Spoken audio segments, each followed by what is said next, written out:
But before we get into anything with the Kings, because we got some stuff to talk about, again, not overreacting, but reacting appropriately. Yes. Before we do that, I need to complain about something just non-basketball related really quick. Mm-hmm. I stumbled across something on the internet that I needed to bring up here. Put your shopping carts away. That's all. That's it. That's the PSA. If you're going to use a shopping cart and you're going to roll your items out to your car, which makes sense, okay, put the shopping cart away. Take the 12 seconds it's going to take you to walk that to the nearest shopping cart disposal place and put it there. Did somebody hit your car? No. Oh. I just saw a thing today on the internet about how shopping carts, it's a whole theory about self-governance and how shopping carts show whether a person can live in a self-governed society. Oh, really? Yes. That's heavy. It's a whole long thing. So I don't need to dive into all that. It's just basic courtesy. I know you're in a hurry. I know you got places to be, but if you're going to use a shopping cart, understand that when you do that, there's a 12-second tax attached to walking that over to the area, a designated area for the shopping carts. You don't even have to put it in there nice. Like, you just roll it in there and make sure that it stays in there. Okay. That's it. Okay, so put your shopping carts away. As somebody who worked grocery, yes, when I was young, yes, like I one time in a torrential downpour, I went outside with a very, very elderly woman, and she had an umbrella. I did not. She couldn't find her car. I stood in the parking lot looking for her car with her in the rain while she was under an umbrella and I was not for at least 15 minutes. Okay. I came inside with another 15 carts that I pulled back in, so wet that like my socks were soaked through, like my underwear were soaked. I was gross. Like, sounds horrible. And I had to work like another 6 hours like that. Mm-hmm. So like have some courtesy for the courtesy clerks, which they don't even really do that. A lot of them don't do it anymore. So yeah, I'm with you. Anyways, we're back. I definitely, yeah. I forgot to do the most important step of starting the show today. It's fine. We're back. Oh, good Lord, Kyle, figure it out. Anyways. Yeah, it happens, man. Yeah. Anyways, it actually shouldn't, like what I did just now shouldn't happen, but whatever. Yeah, put your shopping carts away. It's all good. Welcome everybody listening on ESPN 1320 AM, everybody on the free Odyssey app, and everybody on youtube.com/ESPN 1320 and twitch.tv/ESPN 1320. We do appreciate you very much. The PSA today, put your shopping carts away. And grab it's just a good thing to do. It's just a nice thing to do. It is. And when you're going inside, grab a shopping cart out of the rack as opposed to going inside and grabbing one. Then that way you already have your shopping cart, and it saves a little bit of time for somebody else to have to go out and round up extra carts. You know what I'm saying?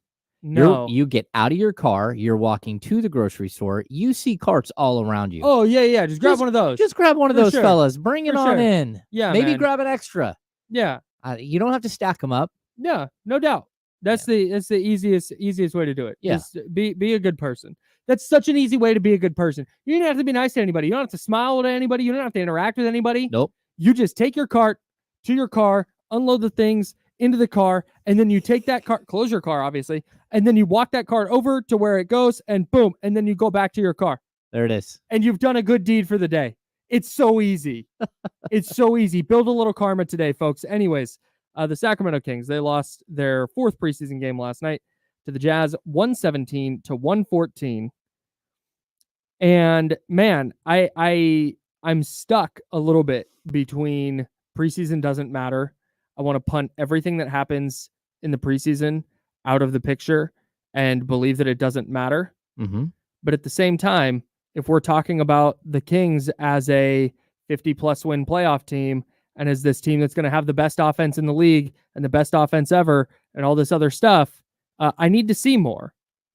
Like, I'm sorry, I don't buy. I was reading in the Kings Herald today about how, hey, this is just like last preseason, and look, they won 46 games. I don't want this team to win 46 games. Yeah, that's a problem. So that's where again, it's not.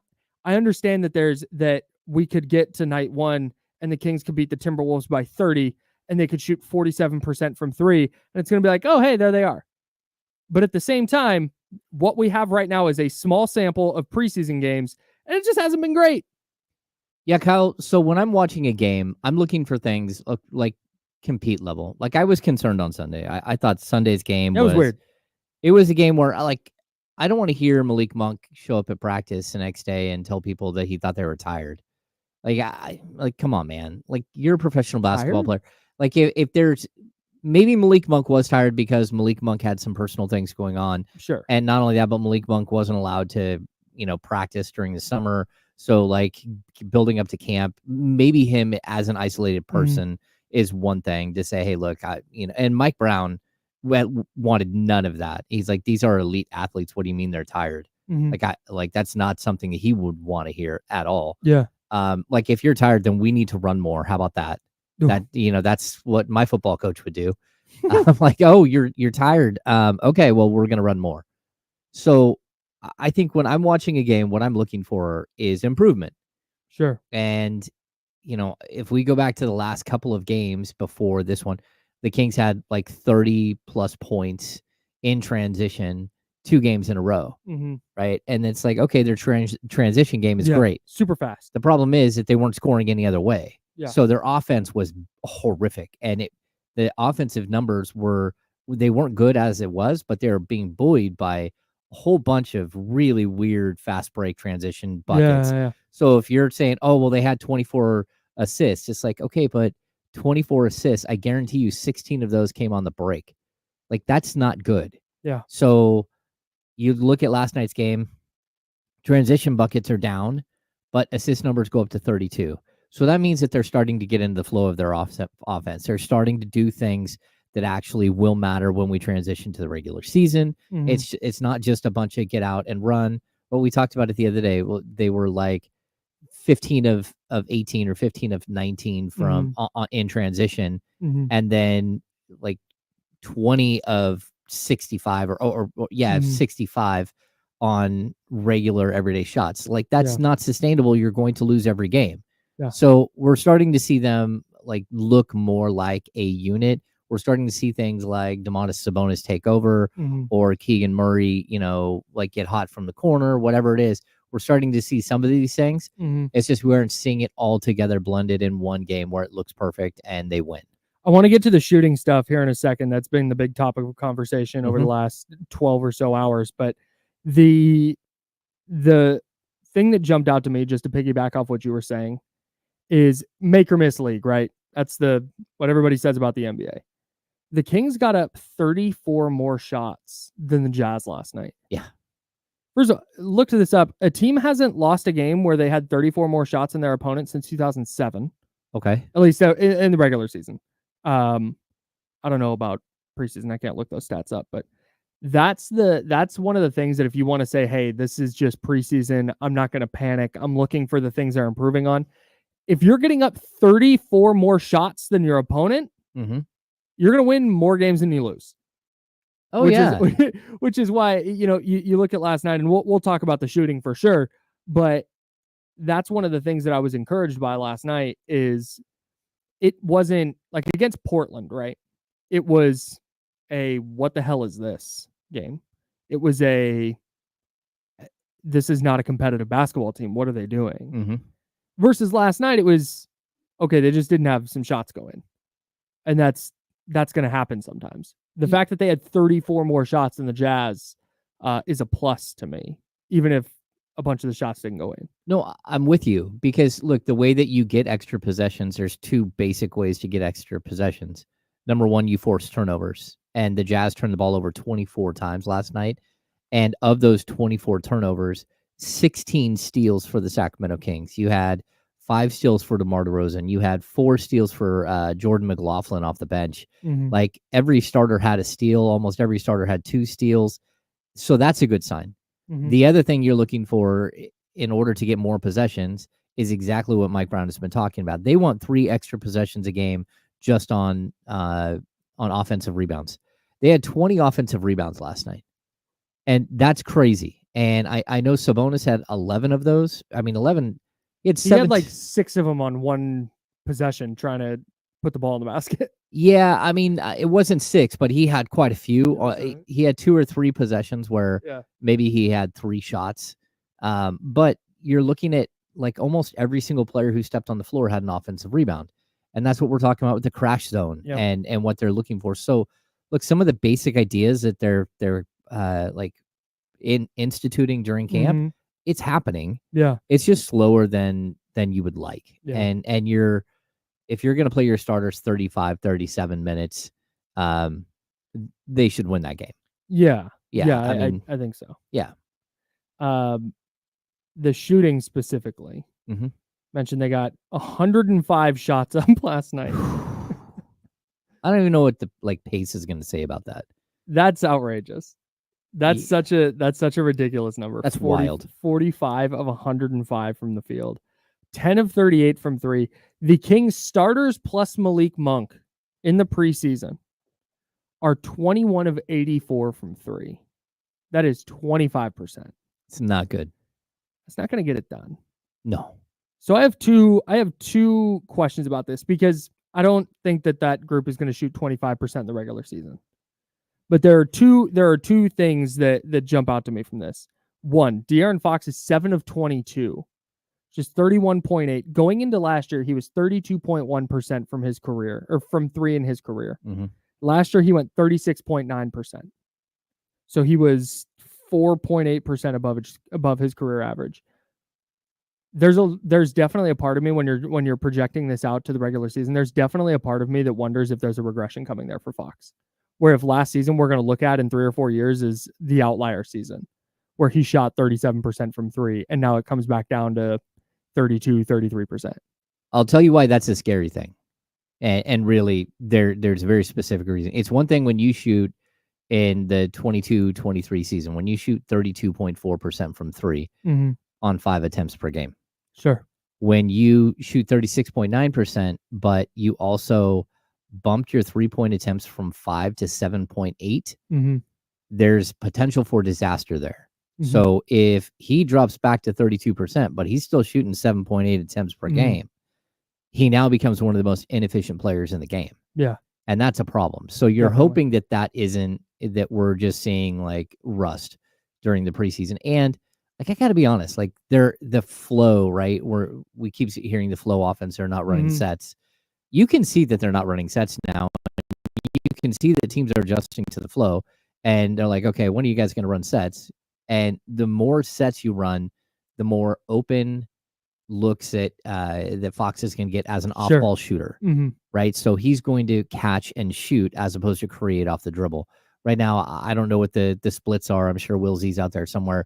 They can tell us what the splits are on his catch and shoot numbers versus his off the dribble numbers in preseason. But I'm going to guarantee that he's shooting more off the dribble shots right now, I would assume so, than he would normally. Yeah. And that's part of the problem. They're still trying to learn each other. Like, it is clunky for sure. And you're waiting for all these like little 2-man games to start keying together. So that's kind of the other thing. Yeah. As I've been saying, and this is why, just reeling this in a little bit outside of the, let's react. That's the other part of this is I've been saying this since DeMar DeRozan was acquired. This might be a little bit of a slow start. Out the gate, there might be, clunky is a perfect word for it. There might be some clunkiness out of the gate. There might be some games that, hey, man, they lost that one in the first week and they probably had no business losing it. Or a better offensive execution down the stretch, they probably win that game. That might happen a couple times in the first couple weeks because of what you just said. They're still trying to figure this out together. And when this isn't inserting a Trey Lyles into the rotation, where that's a player who has a very specific defined role. This is adding DeMar DeRozan, who's going to take a bunch of shots and he's going to have the ball in his hands and going to put the ball on the floor. This is adding him to your offense. It's going to take a minute. No, and totally. That's part of the reason, we can talk about the 3-point shooting and, oh man, is De'Aaron Fox going to regress a little bit? How does Malik Monk fit into all this? Like, we'll talk about that. But at the same time, it's a big part of the reason, outside of the fact that it's preseason doesn't matter. And I shouldn't say it doesn't matter. It doesn't count. Yeah. I also think that this might just kind of be what we're in for the first couple of weeks while they figure this out and iron out the wrinkles. Yeah, I mean, the key is that they have to figure it out quickly. And we talked about what happened 2 years ago when you added all of these pieces and then you threw them out there on the court together, and somehow they found like this incredible chemistry right off the bat, Yeah. right? Mhm. No one expected that. And it wasn't just because, oh, well, they're the Kings and we don't think they're going to be that good offensively. It's that most of these players had not played together before. Right. I think there is a problem here with the fact that, a guy like Jordan McLaughlin is now being integrated into the system later this week. Kevin Huerter is going to be integrated into the system. He probably won't play on Thursday, but, there's a chance that he's going to be on the court on week 1, Mhm. and you need him integrated into the system. The same thing goes with Trey Lyles. Like, they have made structural changes to their offense and defense during the offseason. Mhm. But on top of that, like the key piece that you added is DeMar DeRozan. He's not getting an opportunity to play with 2 guys and 3 guys. You throw McLaughlin in there that all the other guys have. Mhm. So you're gonna have this moment where he doesn't know those guys. He doesn't know where they like to be. He doesn't know how to help Kevin Huerter get open off a screen, or Mhm. where Trey Lyles likes to go, or the fact that Trey Lyles pump fakes almost every time someone runs at him on a 3. And as a player, you need to know, like, oh, Trey Lyles is going to pump fake, which means I need to get out of the key Yeah. so I don't get stuck with a 3 in the key, Sure. if I'm going in for a rebound. So there's all of these little nuances to the game that they're going to have to learn. Mhm. Right now, it looks sloppy, and that's okay. They still have like 8 days and Mhm. 9 days, whatever it is. And in basketball time, that is an eternity. It's a long time. Yeah. You can get a lot done in a week. Yeah. I do wonder if the shooting woes continue, if we do see some regression from Fox, and if Keon Ellis is not hitting threes the way he did last season, if we see the adjustment be Kevin Huerter back in the starting lineup, where Oh. they just need some kind of shooting and spacing with that group. Because that Yeah. was the whole thing last year is De'Aaron Fox is, hey, there's your spacing now. And De'Aaron Fox, as fast as he is, you can't recklessly close out on him because that's an easy blow by, and it's going to be an easy bucket either in the mid range or at the rim. So that's one of the I don't know, silver linings, but like things you can fall back on here Mhm. is there is a very, very good shooter kind of waiting in the wings here, where if they do need to make an adjustment, there's a pretty easy adjustment they can make that might be able to just fix everything that is wrong. Again, if they're still not shooting it great. No, I'm with you. Keon Ellis hasn't shot the ball particularly well from 3, but my bigger concern is that, like, you can't have games where he's shooting 2 times and games where he's shooting 3 times. Exactly. It's kind of like we talk about this all the time. It's one thing to have a great defender who's sitting on the bench because he's not good enough to get on the court. Mm-hmm. Like, that guy doesn't help you. It's another thing that, like, if you're a really good shooter but you never shoot, that's not okay. That's not what the offense is asking you to do. Yeah. And I'll say this too, like, Keon Ellis made some changes to his shot. He's jumping more towards the basket. He's doing a lot. He's doing something different that I was like, huh. I wonder why you changed things, which I didn't think he should have. Yeah. It was good from 3 last year. Yeah, and so I'm hoping that isn't an issue, and that it doesn't carry over. But, like, look, he is a very, very good shooter, and he needs to shoot. Like, the Kings need him to shoot 4 or 5 threes a game, like, at a minimum. Mm-hmm. And he can do that. He just needs to make sure that he's moving to spots and that his teammates are looking for him. Yeah. I watched last night. There were at least 3 or 4 like possessions where Keegan Murray was wide open on like the right corner, and they didn't kick it to him. And they were in transition. He did his job to run down, and they're not seeing the court the right way right now, which tells you that they're thinking too much. Like, on the court, you can see the wheels turning a lot of the time. And it's part of, growing together as a group, but it's also part of it being preseason and these guys, working in the gym all summer long, but not doing a lot of 5-on-5 work, doing a lot of individual training and stuff, but not doing, big pickup games. I think all of this, because there were good things to take away from last night, and we'll get to those too. I think the important thing with all of this, as far as preseason goes, is this is not projecting out to what this year is going to be. This is not, oh, the Kings can't shoot. Like, maybe that'll be the case, but this is just something I'm filing away for the regular season. Mm-hmm. Like, that's a thing I need to see change once the regular season starts. And if it does, then great. But at the same time, if they come out in the first 2 months, they're shooting as a team 32% from 3 or something ridiculous, then we're gonna go back to the preseason. We're gonna go, hey, this has been a problem. Yeah. So that's where I want to make sure this is landing, is not, oh my God, the Kings can't shoot. But it's definitely it's not nothing, but I'm also not sure how big of a something it is. You know what I mean? Yeah, Does that make sense? The sky is not falling. Like no, not at all. But it is raining. So you need to figure out what the problem is. It's maybe a mist, maybe a light mist. Yeah. I mean, you wore the jacket today, so I did. Yeah. I did. They did have some good Universal. stuff, man. They did have some good stuff from this game. So yeah, we can get to that for sure. He's James Ham, I'm Kyle Madsen, we're the Insiders. We are sponsored by Jiffy Lube, and we're hanging out with you here on ESPN 1320, Sacramento Sports Leader, until noon. We can kind of mix and match. I want to get to Domantas Sabonis for sure, but since you mentioned Jordan McLaughlin, let's just start there. Oh yeah, he can play, man. Just an effective player. I don't know. Here's my question for you. Is he gonna have a regular rotation spot? Because I did not realize how like really undersized he is. Yeah, when he talked about being 5'11". Yeah, he's not. Oh no, he's very undersized. He is definitely undersized, which makes me wonder how much of is he going to have a regular rotation spot? Because like, can you play him next to Malik Monk? Can you play him in a 3-guard lineup and feel really good about it? Like I genuinely have no idea, and that's where my question is. He can very obviously play, and I think he can very obviously have an impact for Sacramento. But I also am not sure if it's going to be a matchup based thing where, hey, Kings need a defensive spark, get him in there. Or somebody's in foul trouble. Here, let's lean on Jordan McLaughlin. Or do you think he's going to be every night he's going to get 13 minutes? I think it's going to be more like what you just said. And I said two things. Yeah, I think the second one, okay. I do think he's going to have a regular rotational spot.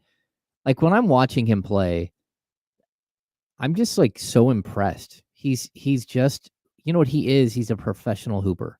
Yeah, dude, he just knows what to, I said. Don't say the name that you said when we were talking about who he reminds you of last night. Yeah, like for sure, don't do that. No, you can't. I'm joking, but I said it's like miniature Derek White. Okay, like that's how. Like when I watch Derek White, and again, it's not. It's like miniature off-brand Derek White, because Derek White is the kind of guy that, you kind of watch him just move on the court, and it's like nothing like crazy special, but he's always in the right spot. He always makes the right play. When he gets the ball, when he catches and shoots, you feel really good that it's going to go in. And I think McLaughlin went 0 for 4 from 3 last night, but he went 4 for 9 overall. Yeah, you just feel good when he has. It's just, hey, I know that guy's going to do the right thing on both ends of the floor. Yeah, so when you're watching a guy and he goes in just for a layup and you're like, okay, that just looked like a professional play. And then you see him pull up from, like, he missed I think a baseline 3. Well, he missed a baseline 3. And then the Kings got the offensive rebound. It got kicked right out to him. And he's like 15 feet away and just drills the baseline jumper. Like, look, there are so many plays that I watched in that game, just on the offensive end, where he's just smooth and he knows what he's doing. And on the defensive end, he was one of the league leaders in deflections. 4 steals last night. Like, he's all over the place. And not only that, but I think people underestimate him because of his size, and he gets to like a whole lot more, he tips the ball out or deflects way more than you expect. I think that there's going to be a moment where you're gauging, okay, like how good is he versus, how often do we get beat defensively because of it? Right. Like, there's like a diminishing returns. Yeah. There's like a perfect balance point between playing him enough and not playing him too much. And so you're sitting there, okay, like, look, how do we find that? And to me, he's almost like, I think you can use him as the way that that the Pelicans use Alvarado, but he's like almost the complete opposite of Alvarado, except for the fact that they both get a bunch of steals. But the way he gets steals versus the way Alvarado gets steals, like everything Alvarado does is like hair's on fire. Everything Jordan McLaughlin does is so polished and like professional. Yeah. And so I dig it. Like right away, you're like, oh, this is a really, really high level player Yeah. that, maybe didn't get enough opportunity, or maybe, again, there is this balancing point where you can't keep going to the well on him. And so, we talked about Tyus Jones and like how the Kings may have been able to upgrade the position. I think they may have got like a really good, perfect fit for their team, Mm-hmm. where it's not a guy that you want to have step in and play 35 minutes a night in a pinch or start, but for your team, when you have a all NBA point guard that's averaging 35 minutes a game, you don't need somebody who's playing that much. Yeah. Over the last 3 years, he played 161 games for Minnesota and played about 14 minutes a night, a little less than 14 minutes a night. Mm-hmm. I think if you can get that out of him, and he just continues to do what he did last night, where he's creating extra possessions with steals, and he's knocking down a couple of threes and making the right pass, just continues making the correct plays. Mm-hmm. I think that could be really valuable. And maybe he's not an every night player, but I think when he is on the court, I think he might quickly become a fan favorite. No, I think so too. And then one last thing on him, when we saw Yes. his numbers last season, and he shot 47.2% from three, Mm-hmm. it's like, what in the world? Like, okay, first of all, why isn't he playing more? And secondly, how do you go from being like shooting 30.8%, 31.8% the year before that, to 47.2? And you look at him play and you're like, okay, I get it, because you worked really hard on that, because you knew that that's what's going to get you on the court, and you're a professional. Mm-hmm. So I get it with Jordan McLaughlin. Like, very quickly, some players you understand how they're in the league, and others you're still wondering, like 5 years in, how they keep getting contracts. You don't wonder why he keeps getting contracts. Yeah, 38.2% from three in year one, 35.9, and then the 2 years you said, 31.8 and 30.8, then up to 47.2 last year. Yeah. Crazy. Jordan McLaughlin, fun player. Want to remind everybody, Socktober is here, and people need socks. Bring your unwrapped, in the package, new socks to our studios here at 3010 Lava Ridge Court, Suite 220 in Roseville. You walk in the building, you go up the stairs, and ring the little doorbell right there. We have a big bucket that you can drop those socks in. We work with the Gathering Inn, who distributes those to the unhoused in time for the inclement weather. Your donations would be tremendously appreciated. And if you stick around, if we have time, we'll pop out and say what's up. That's right. As well. So bring your socks here for Socktober at 3010 Lava Ridge Court, Suite 220 in Roseville. All right, we got Golden Sky Beer and Country Music Festival tickets to give away. We got more Kings to dive into. We'll do some NFL stuff that we didn't get to yesterday. Plenty to dive into here on The Insider, sponsored by Jiffy Lube, here on ESPN 1320 Sacramento Sports Center.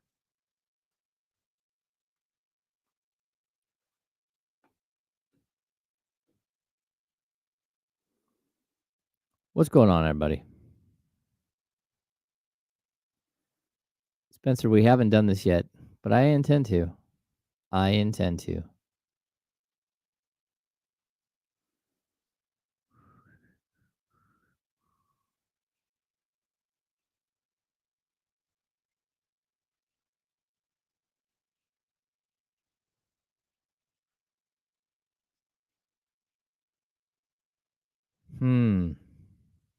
Things have been super, super quiet after the Jalen McDaniels trade.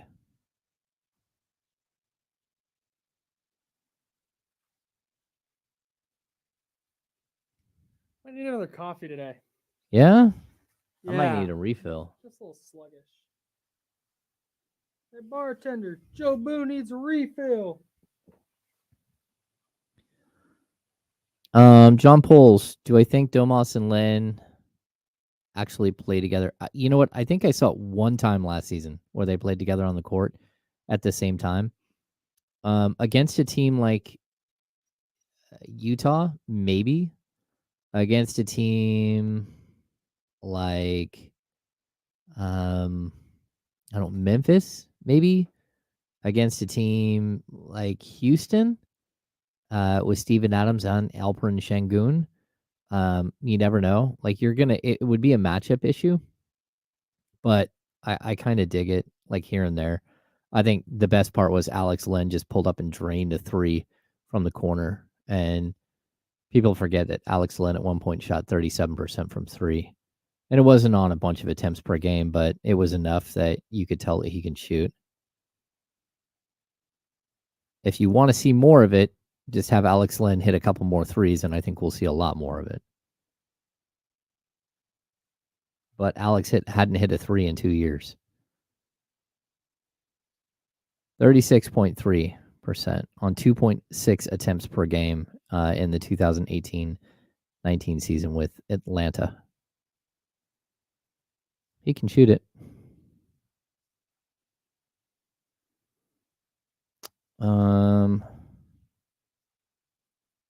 I don't really think there's anybody else in the rotation right now. They're just kind of waiting for those guys to show up. The two young guys that have been playing, they didn't play enough where you really,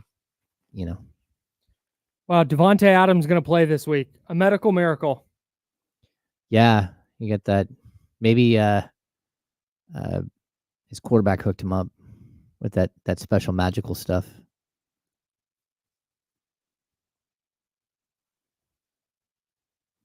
Maybe he went to a yurt somewhere.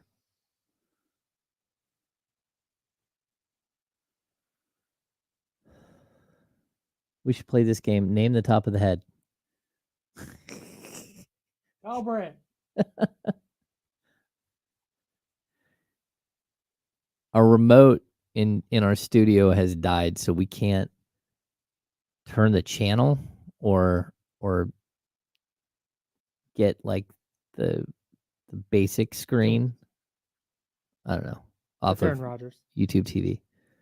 Yeah, so all we see is like the top of people's heads with a big giant home button lit up in the middle of their forehead. If that channel is following the rule of thirds. It's possible that that's Charles Manson. We just don't know because we can't see this, I don't think it was Charles Manson.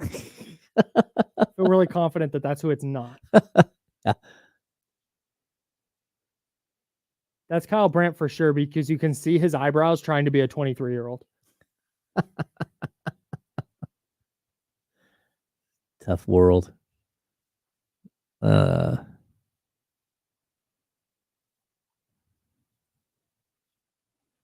Securing a Bagley, Herder might still be the starter.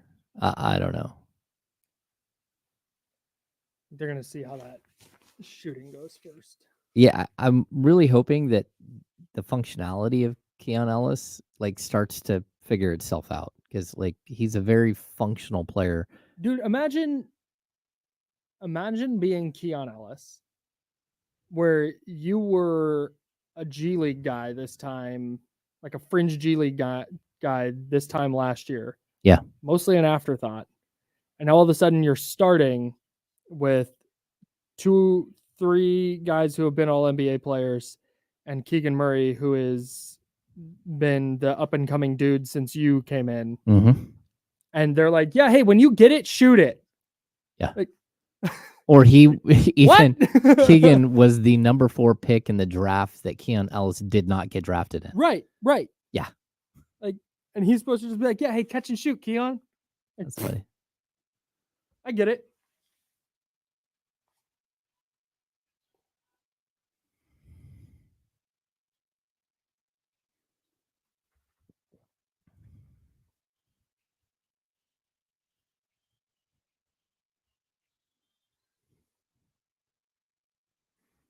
Now, back to the Insiders with James Ham and Kyle Madsen, brought to you by Jiffy Lube on ESPN 1320. I had to see if my buttons work today. Nope. My second hotkey's still not working. That's okay. We'll figure that out. I'll hit engineering and they'll fix it for me. That's what I always do. Hopefully this time they don't hit me with it. You could just Google it. Did you read the fact sheet?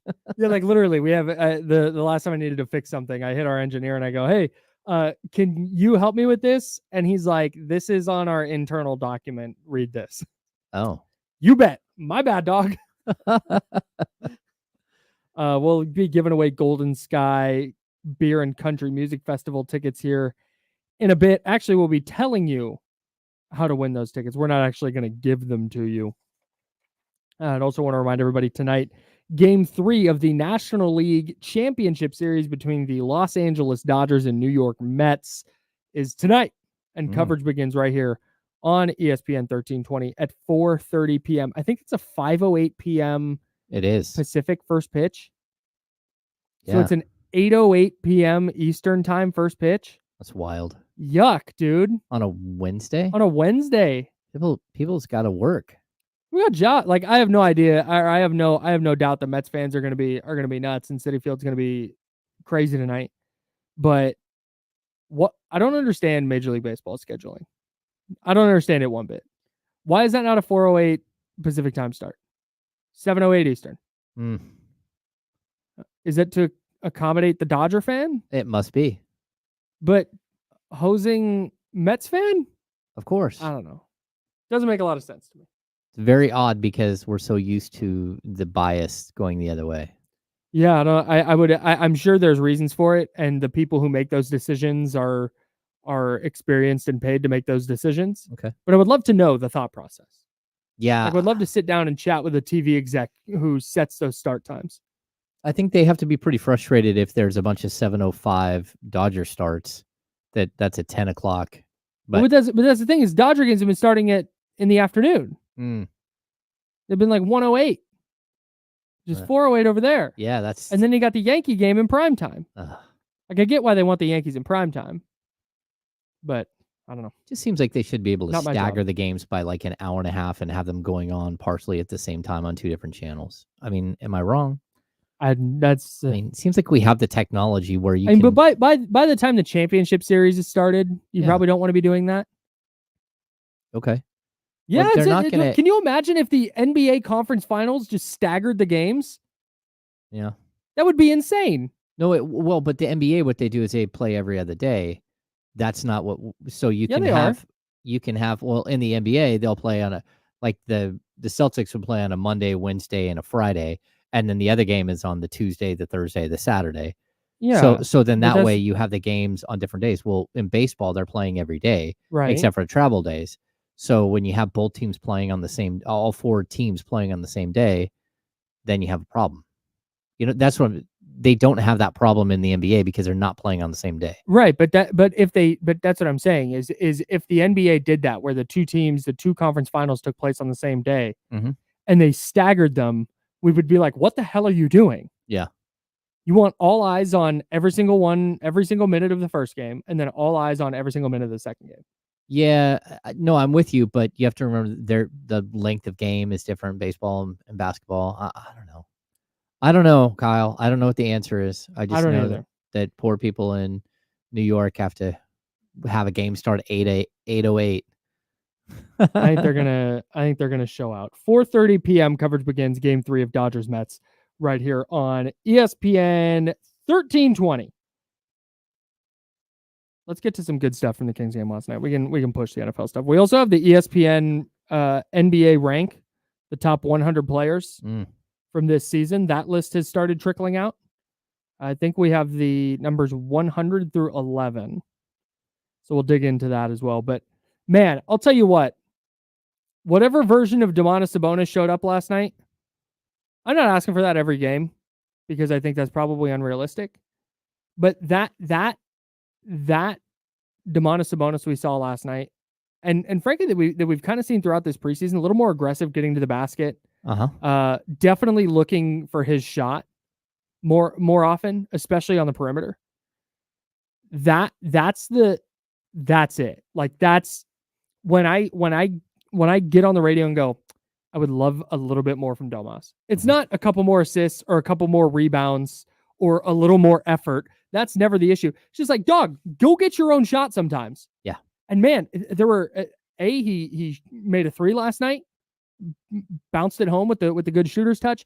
And what he's been doing more often in this preseason, I would love to see it continue in the regular season, is when he starts to roll down the lane and the ball gets to him, he's just putting the ball on the deck and going up with it. Yeah. It's not like catch and stop and like, okay, where am I going to go with it? Okay, well, now I'm going to try and go up.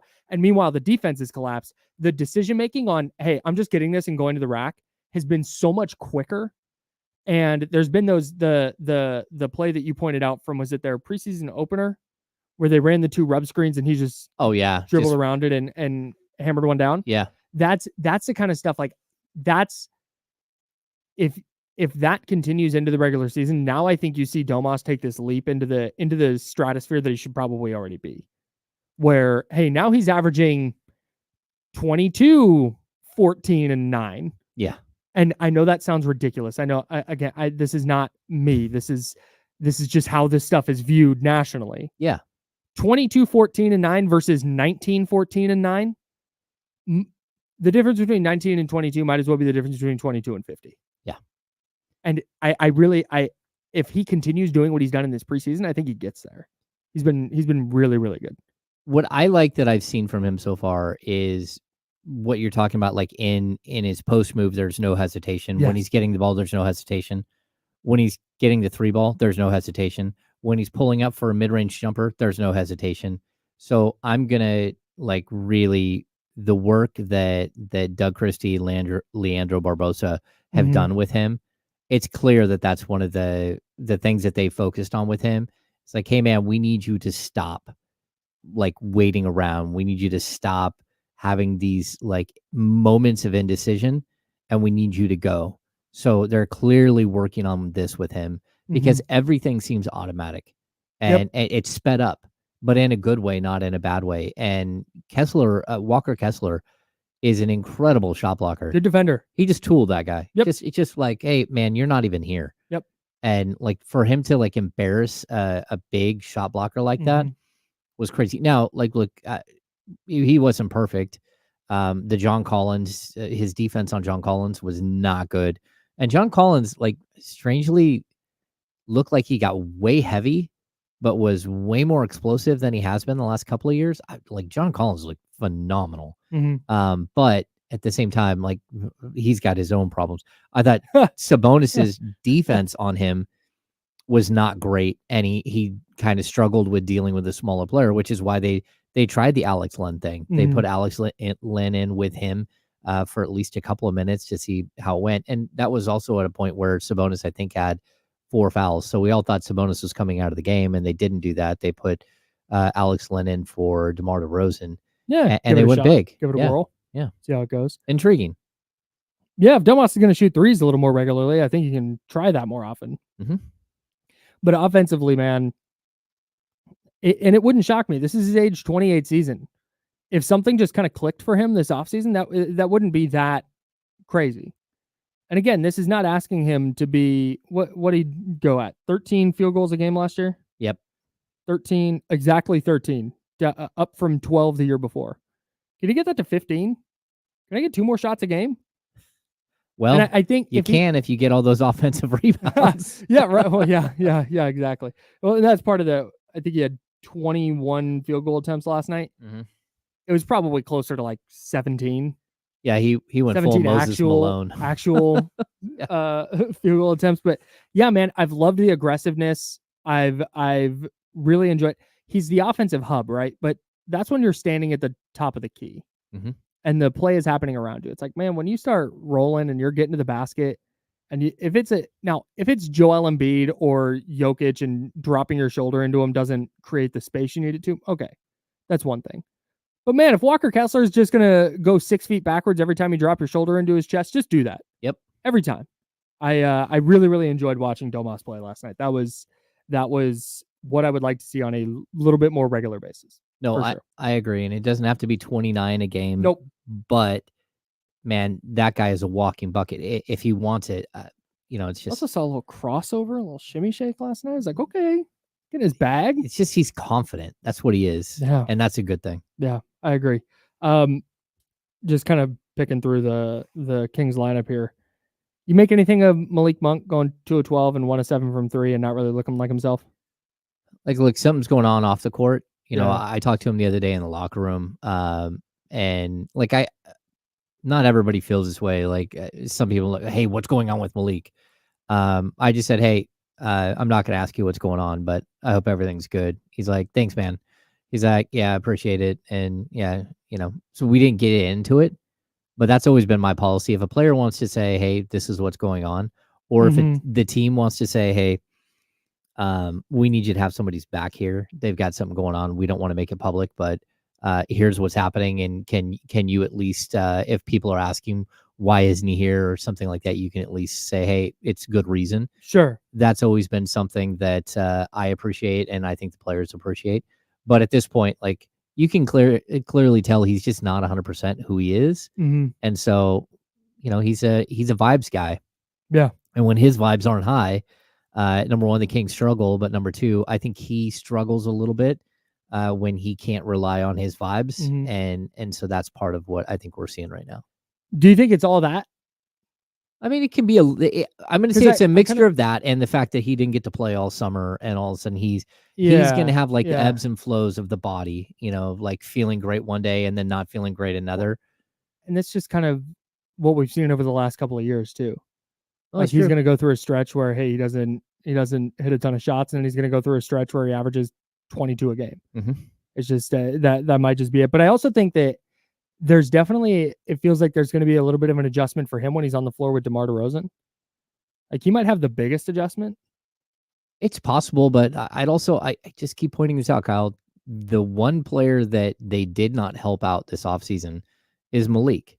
Malik needs a lob threat with him. Yeah. Like, it's one thing for him to be able to hit Alex Len, and Alex does the best he can to like maneuver around by the basket, or Domas, him in the 2-man game with Domas, but not having a JaVale McGee or a Rashawn Holmes, or like, just like, there are players that the Kings have had that work perfectly with him, and not having that guy is tough. And I think that's why it's possible the Kings are really hoping that Isaac Jones becomes something, that he can hit his corner threes and he can do the whole, offensive rebound thing and make a difference defensively, but also that he eventually develops into like a lob threat for Malik.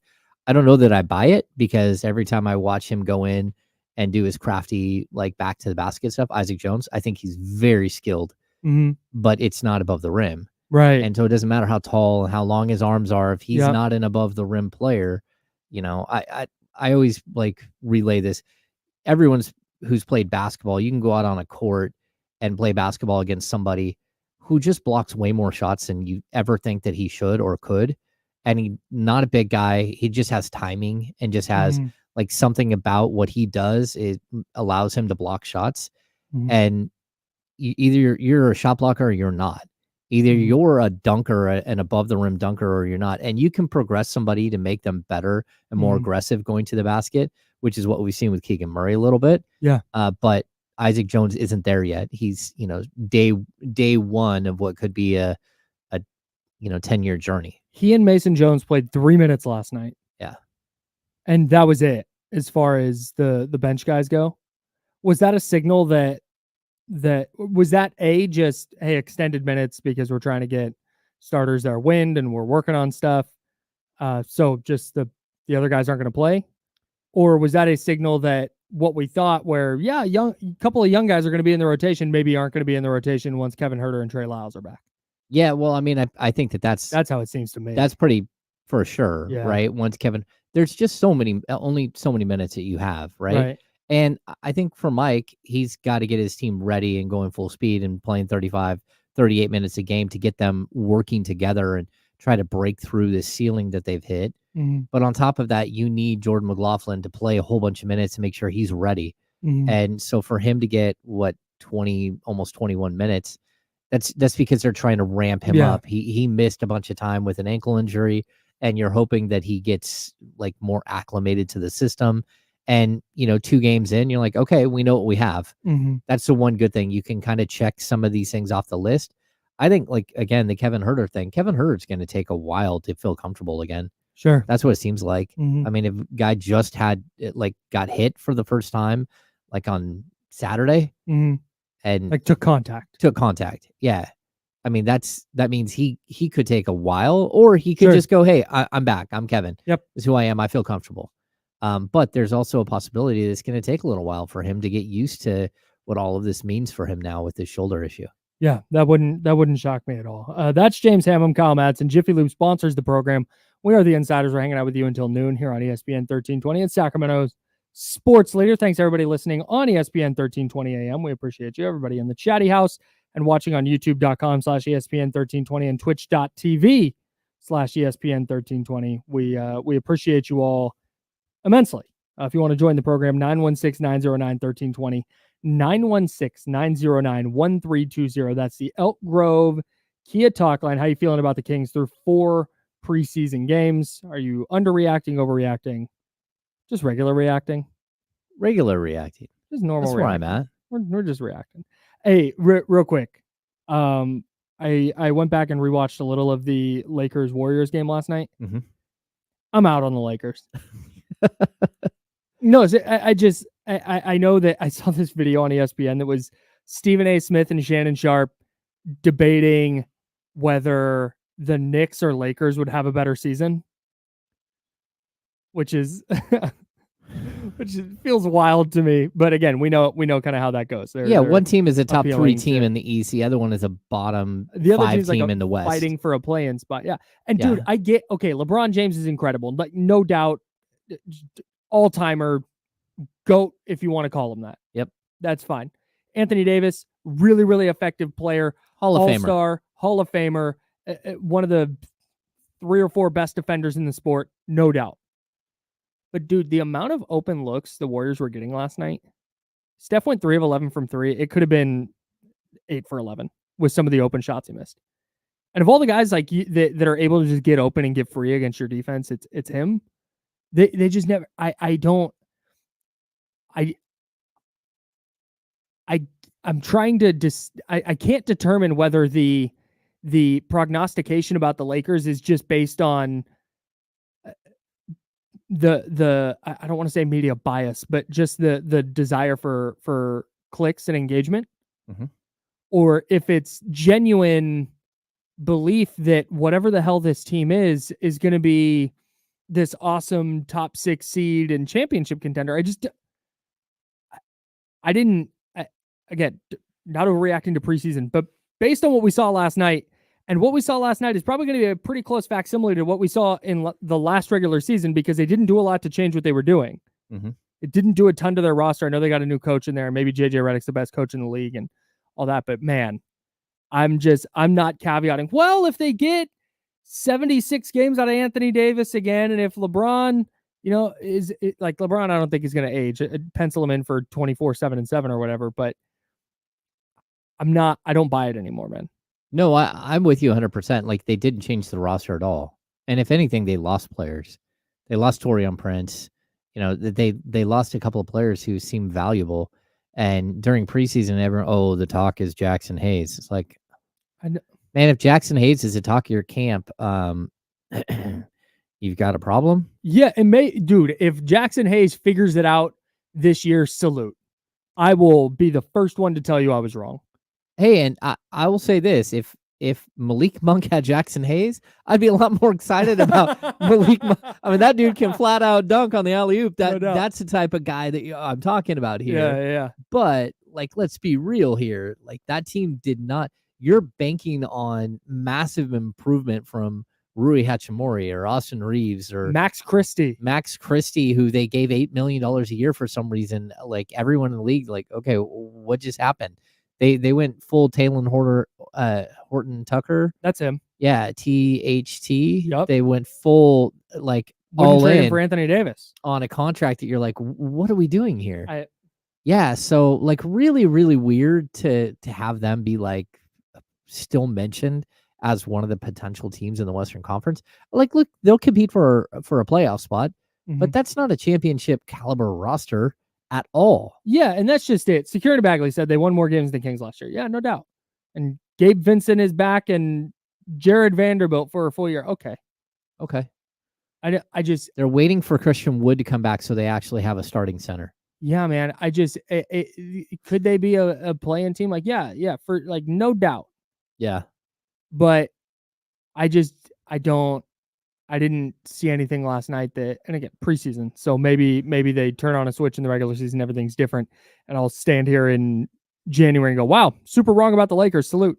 But for now, it's very difficult. I tend to defer to people smarter than me on this stuff, but I'm not following people on the Lakers. I'm not. Yeah, and also I want to pull this from the chat. Kenneth Kelly, have you guys seen Asian Magic Johnson, who plays for Memphis? Buddy, we Yuki have seen. Kawamura. This is our guy, Please. Kenneth. Please. Yeah, during if you missed it, yeah, kind of shout out to you for noticing our guy Yuki. When Japan played, was it France in the Olympics and almost beat them? Was it France or Germany? I think it was France. I'm pretty sure it was. France. It was, yeah. Yeah, because it was like a team that you had. Yeah, because he got guarded by Gobert and it looked really funny. Oh yeah, because he had 7'1" Gobert on. I think he got guarded by Yuki Wemby at one point. Yeah, like, and Yuki was just cash, dude. He was incredible. He is awesome. He's so much fun to watch. He's breaking down defenders, getting in the lane, no look passes. Oh yeah, no look to Zach Edey. It was amazing. Yeah, he's so much fun. I hope he sticks around. I really hope Yuki sticks around. Yeah, we're here for it. Yeah, we love our guy Yuki very much. Okay. We'll get to some NFL stuff next. There's some additional Kings things I want to get into as well. I started watching Starting Five last night. I got most of the way through the first episode. I have some takeaways, and we have our Golden Sky Beer and Country Music Festival tickets to give away next segment as well. Socktober is here, everybody. People need socks. Bring them to 3010 Lava Ridge Court Suite 220 in Roseville. Please make sure they are new in the package socks. We don't want your used, dirty, smelly socks. You can just throw those away, or I don't know if those go in the recycle. I don't know exactly where to, maybe compost. I don't know. Whatever you do with old socks, you can do that. New in the package socks. Gathering in will be distributing those to the unhoused to make sure that people have socks in time for inclement weather. So please participate here in Socktober. 3010 Lava Ridge Court Suite 220 here in Roseville. If you're here while James and I are on a break, we'll pop out and say what's up. Would A, love to get some sock donations, and B, would love to see you. 3010 Lava Ridge Court Suite 220 in Roseville. Bring your new unwrapped, still in the package socks. I was going to say unpackaged socks, but that's not what we're looking for. Okay, we'll be back in a second. We got more Kings, more NFL, ESPN Top 100. Tons to get to in the second hour here on The Insider, sponsored by Jiffy Lube. It's ESPN 1320, Sacramento Sports Leader. I think I'm going to have to ask John Bull for a headshot so we can get this Socktober bin built out right.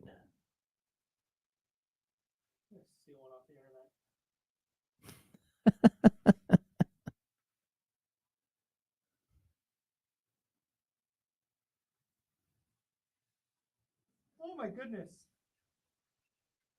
What happened? It's just going to be a 2-copy day.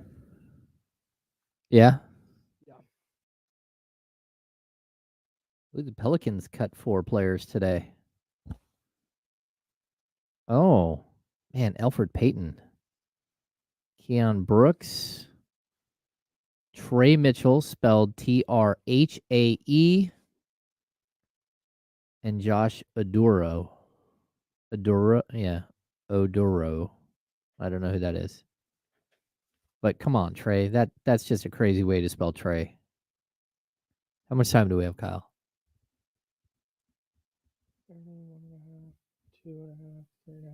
3:45. All right. I'm gonna grab coffee. Okay. You need something? No, I think I'm good. Yeah, I'll talk about this when we talk about Starting Five, but it's weird because it's like I watch Drive to Survive, right? The Formula One show. And it's incredible for me because I'm not an F1 guy.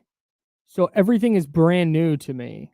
And I did not watch these races. I don't know any of the results. I know Max Verstappen typically wins, but it's really compelling TV. With Starting Five, because I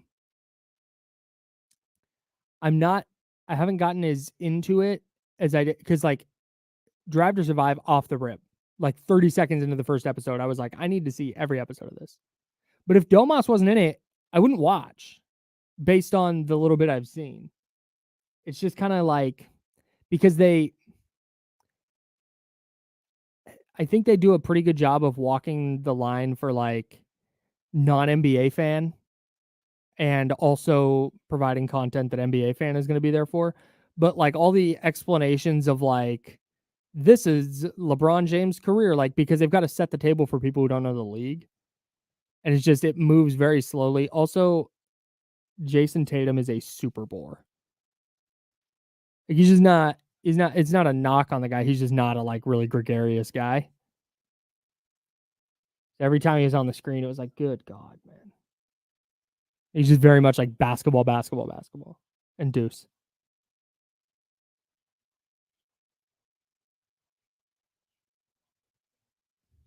Yeah, man. I'm no, it's not Barca. It's Hogwarts. Yeah, like I said, I'm gonna watch all of it because Domas is in it, and I feel like I probably need to, but it has not been compelling.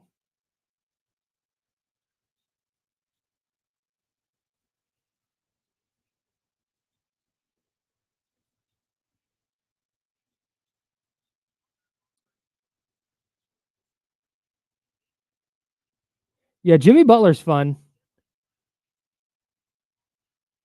Oh, Jay, I'm a huge Harry Potter guy. I got a fucking Elder Wand tattoo, dog. Come on.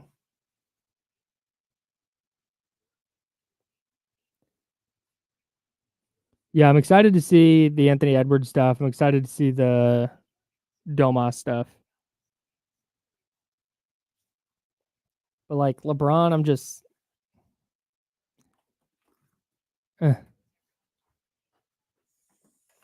You're good. You got more than a minute. Oh. Yeah. Coffee everywhere. Jesus.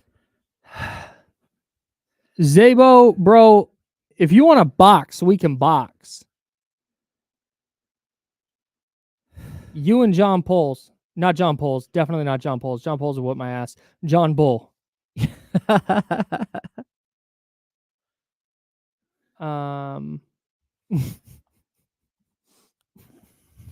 I did get one.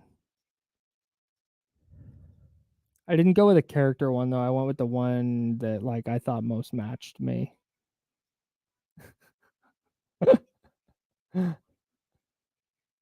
a Gryffindor. Although the older I get and the more like I've done all the like the stuff and it's definitely Gryffindor, but like it wouldn't shock me if at some point, not at some point. I also feel like if I was a Hufflepuff, it wouldn't. It would track a little bit, like just a little out there. It's a little weird guy. I'm gonna have to get back to you on this. You have a wand? Dude, see, yeah. Oh, here we go. See?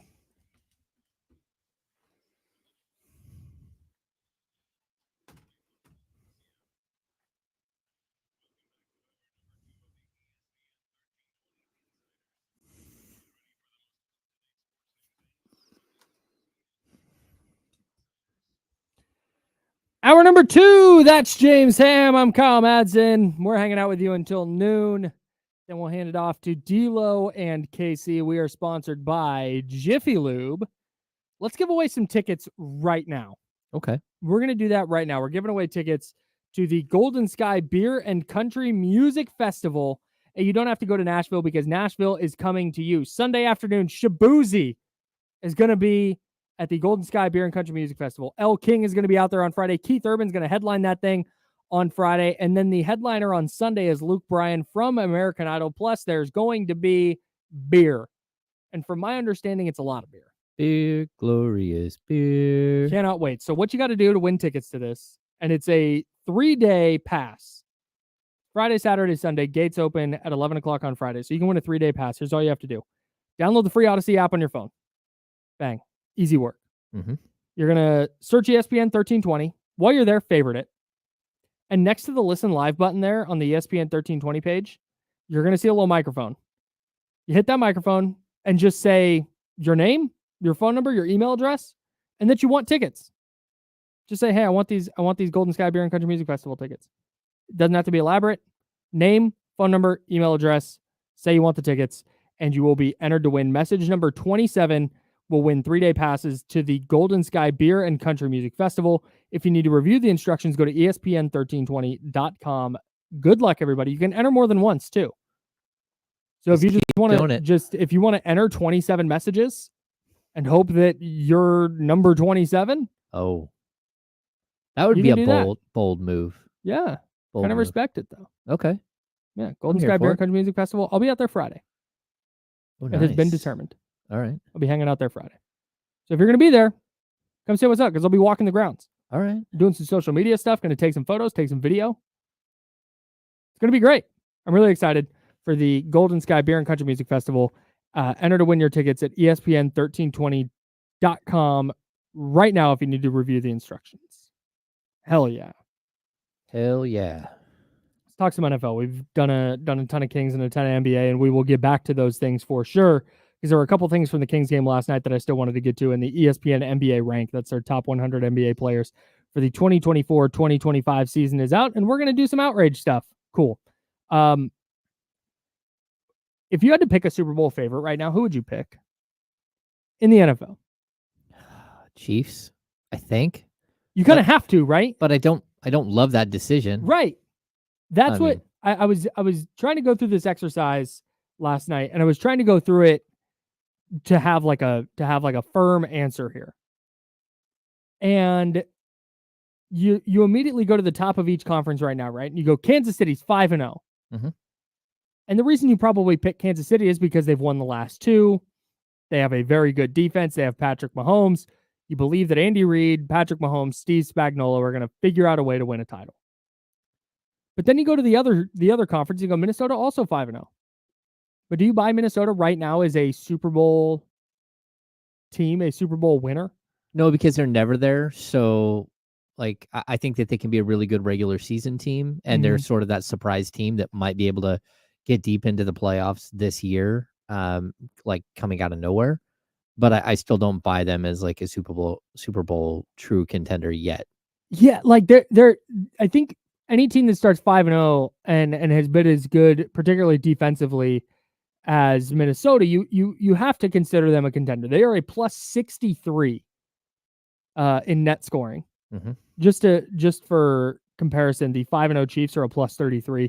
The 5-1 Houston Texans are a plus 8. And you have Minnesota over here at plus 63. But after that, Houston? Okay, maybe. I mean, I like Houston. I like what they're building. Mm-hmm. I just don't know that I'm there yet with them. Sure. And I'm right there with you. I think they have more to give, because like even on their defensive side, like Danilo Hunter hasn't done anything yet. Like they're waiting for him to do something. And like that's a phenomenal defensive player. And then, they've got receiving issues because guys have been hurt, but Joe Mixon missed a bunch of times. So they haven't really fired on all cylinders yet. So maybe that could be the team to beat, because they do have like the offense and defense mix. Yeah. And I think Baltimore and Buffalo fall into the same bucket for me, where if you told me one of those two teams would won the Super Bowl, my jaw wouldn't hit the floor. Like, in fact, I wouldn't be that surprised at all. I definitely, with Baltimore, I think Baltimore is one of those teams that I would circle and say I'm going to put them in the major contender category. Yeah, dude. Like Lamar Jackson is playing two-time MVP, and he might be playing the best football of his career right now. Derrick Henry is a ridiculous fit. Yeah, in that offense. And if you're like that, maybe Baltimore is just awesome. And yeah, I know they lost a couple of pieces, and they lost their defensive coordinator Michael McDonald, who's the head coach with Seattle now.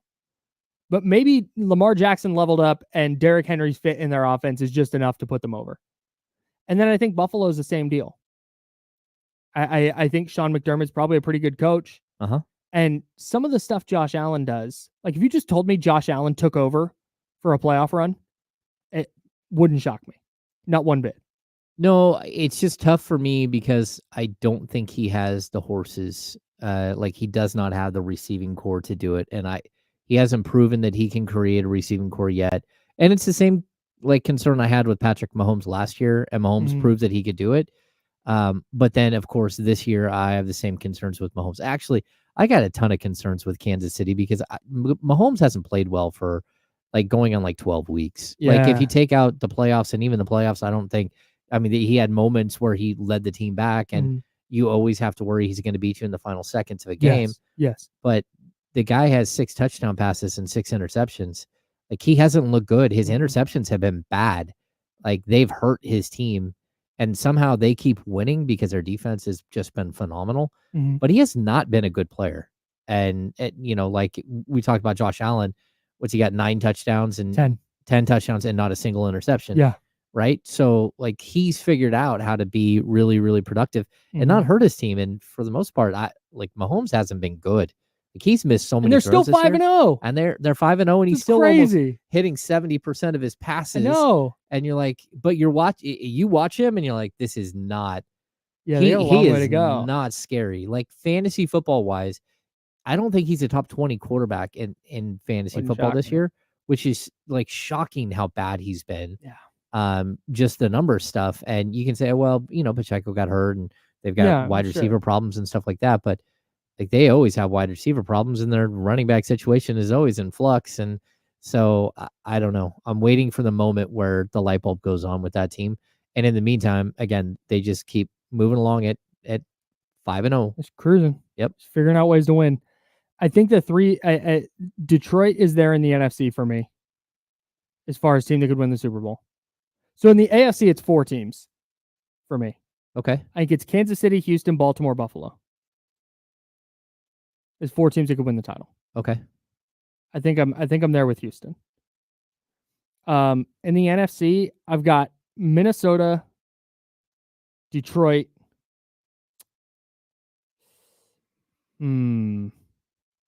Atlanta's out for me. Washington's out for me. And you don't want to say it and sound like a homer, but it's San Francisco still. It is. It is. I don't know, man. Yeah. They're 3-3. Their strength of it, the 3 teams they've beat have a combined 6 wins. They're 1-3 in the conference. But I'm Minnesota's there for sure. Detroit's there for sure. I'm not putting Tampa Bay in there. I'm not putting Atlanta. The one I'm really hung up on is Green Bay. Yeah. If you want to throw San Francisco in there because they went to the NFC title game in the last 3 years and they were in the Super Bowl last year, okay, I'm not going to super argue with you. Green Bay's the one for me that they're the number 8 seed right now at 4-2, which is wild. Well, that whole entire division is 4-2 or better. Yeah. It's wild. Everybody's 4-2, and everybody has a better point differential than the rest of the league. It's insane. Green Bay, I think I'm putting Green Bay there. I think Green Bay is good. I think they are too. Matt LaFleur is awesome. He's a really good coach. Their losses have been to Minnesota. Granted, they were getting smoked early in that one and then ended up losing by 2. And then they lost to Philly in week 1 in that game where Jordan Love got hurt. But it's what? I wasn't looking at the screen. What happened? He said, Johnny G said, I got my Mahomes up on Redfin. Yeah, facts. You sure do. But man, Green Bay's got Houston coming up, then Jacksonville, then Detroit. Yeah, they got a tough schedule. I shouldn't, as a fantasy football player, have to wonder if I should start Daniel Jones over Mahomes because Neighbors is coming back. I shouldn't ever have to feel that way. But this is why fantasy football and regular football don't mix. No, I totally agree. Because yes, Patrick Mahomes is a terrible fantasy quarterback this year, but if you're drafting all the quarterbacks in the sport, Patrick Mahomes is going number 1. Oh, totally. But the reason anybody's buying the Chiefs even a little bit right now is because they know that, hey, if it's tied or if it's a 3-point game and Patrick Mahomes has the ball with a minute left, he's going to beat you. He's going to get in the end zone. He's going to be, but at the same time, we can't excuse the fact that he has not been good. No, like, he hasn't been good. Like, the picks have been inopportune picks. The year before, he had a bunch of picks, and it was because Kadarius Toney kept like handing the ball to the other team. That's why he had a bunch of interceptions early on. Mm-hmm. But I mean, his receivers dropped a bunch of balls right to defensive players. Mm-hmm. That's not the case this year. He's just like, he's not hitting his players. Yeah. Even the Travis Kelce thing, like, teams are able to take away Travis Kelce because they've got nothing else on the perimeter. Yeah. Like, all right. Yeah. But they're still a odds-on favorite to win his Super Bowl. Man, Their third straight. I don't. Yeah. That's tough. It is tough. I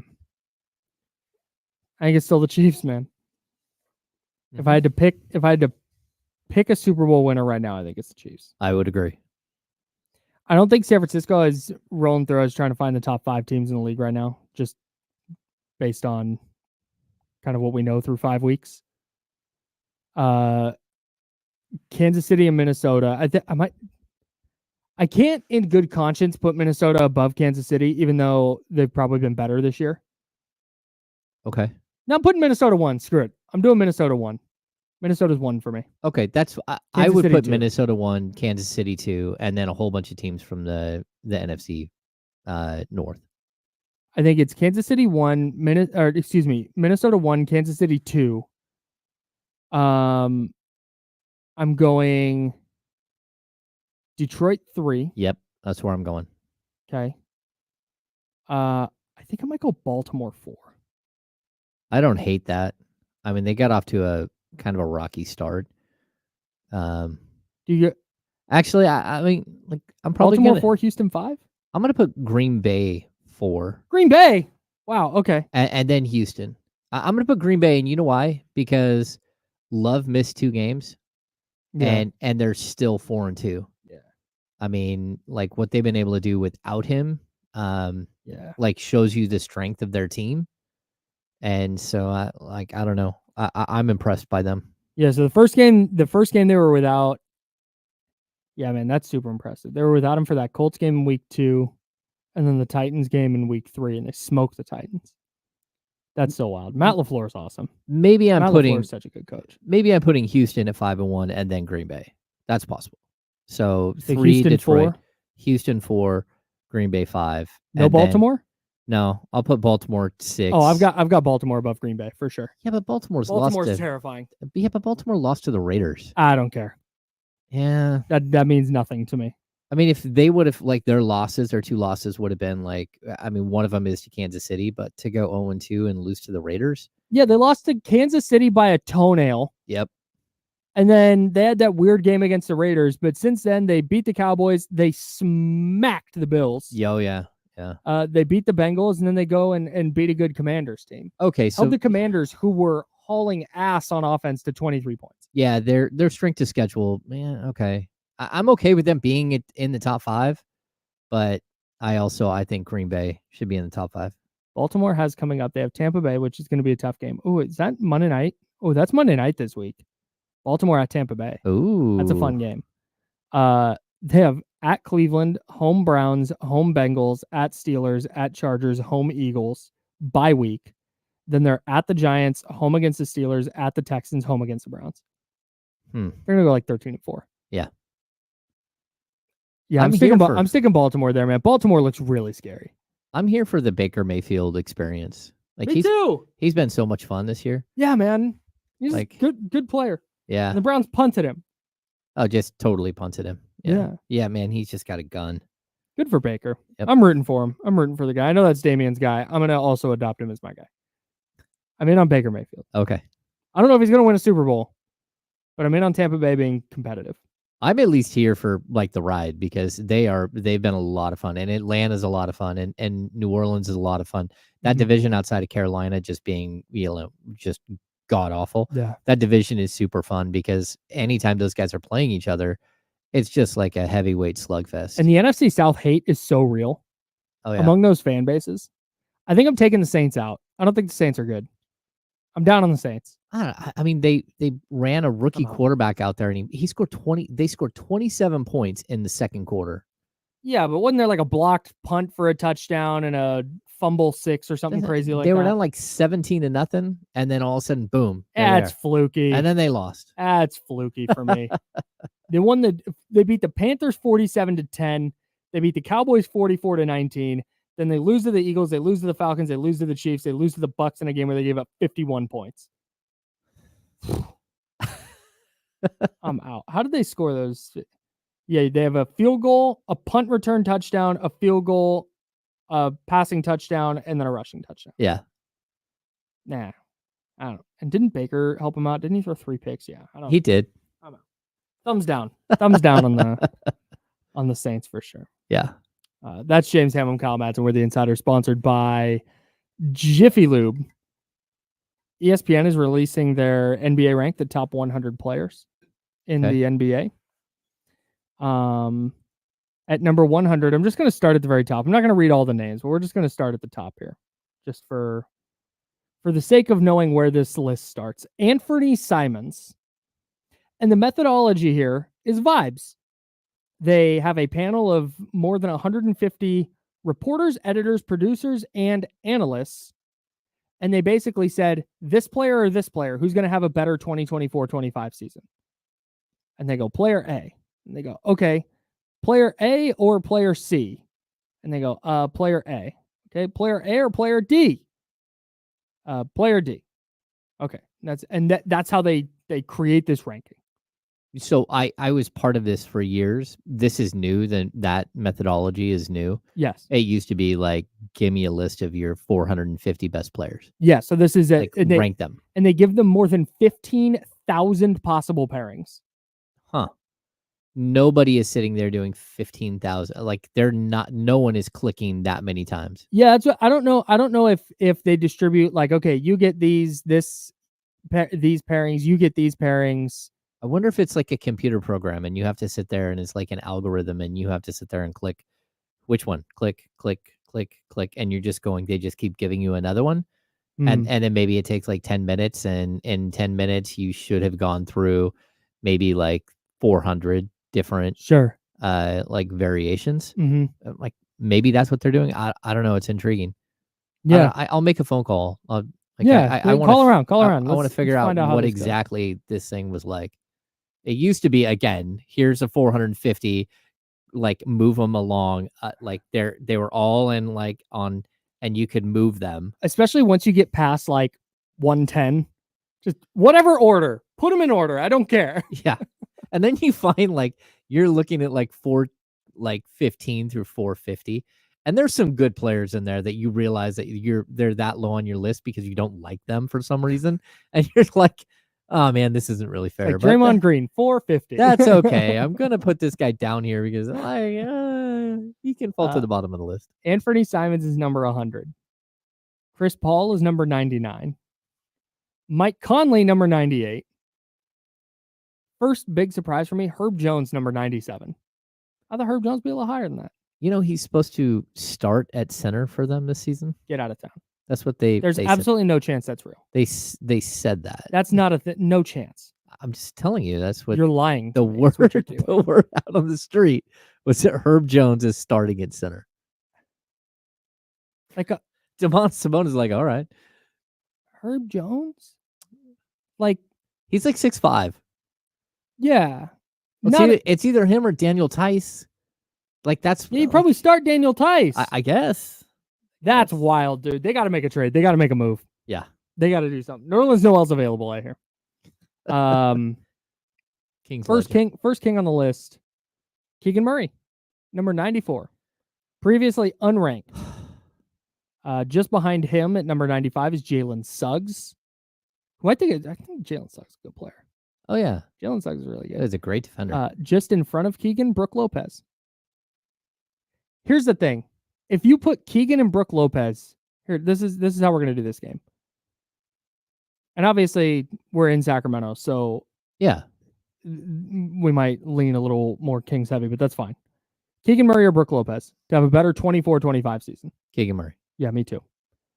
Keegan or Jabari Smith? Keegan Murray.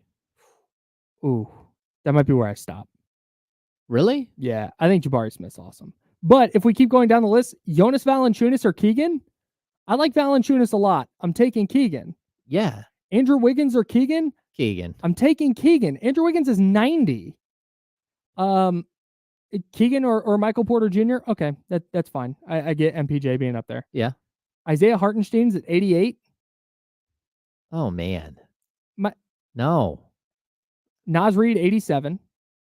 I'm still taking Keegan Murray over Naz Reid. Naz Reid is a great story, and he is a great 6-man, but I'm taking him over. I am. Okay. I don't know if I am.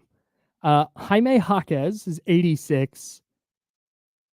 I love Jaime Jaquez as a player. I still like 2 years from now, maybe, but I'm taking, statistically speaking, Keegan Murray's going to have a better season. All right. Lou Dort is 85. I'm taking Lou Dort. 84. CJ McCollum. CJ McCollum's 10 spots better than Keegan. I mean, he's put up 20 so many times in a season. Yeah. So I'm okay with him. Okay. More than even Lou Dort. Mitchell Robinson? No. 82? Come on. What are we doing? What are we? Mitchell Robinson somehow moved up 18 spots on this list. He was the number 100 player last year, and he went to 82. Isn't he supposed to be out until January? January, minimum. And he's not. Let's be honest. He's not very good when he is healthy. He's fine. He's a good player, effective player.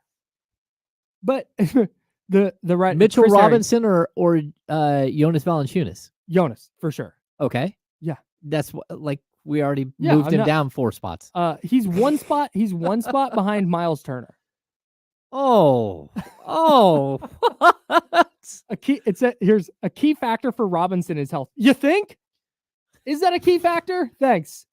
When available, he is one of the best big men in the league. He's an elite rim protector who also possesses enough defensive range to close out on 3-point shooters. His best skill in recent years, though, has been his offensive rebounding. He finished with the second highest offensive rebounding percentage in 21-22. We're going back 2 years. They had to go back 2 years. Kyle, we're talking about a dude who 2 years ago averaged 7.4 points and 9.4 rebounds. Like Mitchell Robinson is what is it? Well, it's the I know the rebounding percentage. Yeah, okay. He led the league in offensive rebounding rate in 22-23. Okay. But still, the dude, how many games has he played? He played 31 last season, 59 the year before, 72 during the 2021-22 season. In that season, he averaged 8.5 points, 8.6 rebounds, 1.8 blocks. Yeah. In how many minutes? 25.7. Yeah.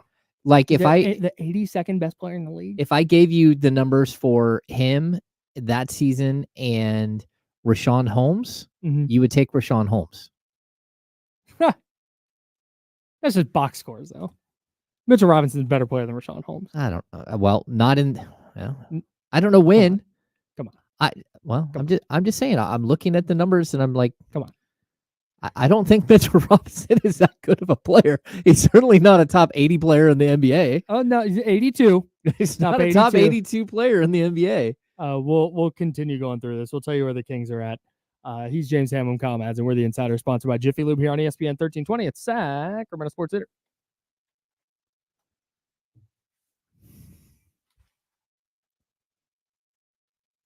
I'm baffled by the Mitchell Robinson thing.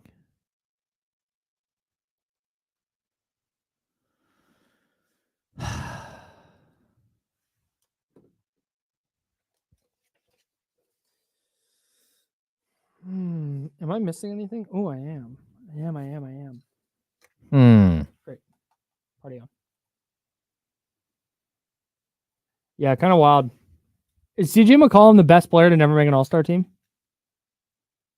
Probably. I don't know. NBA. I don't know. What? Oh, I genuinely have no idea. Like I said, I'm going to have to go look. I looked at like 10 different ones before I finally got one. So. Yeah.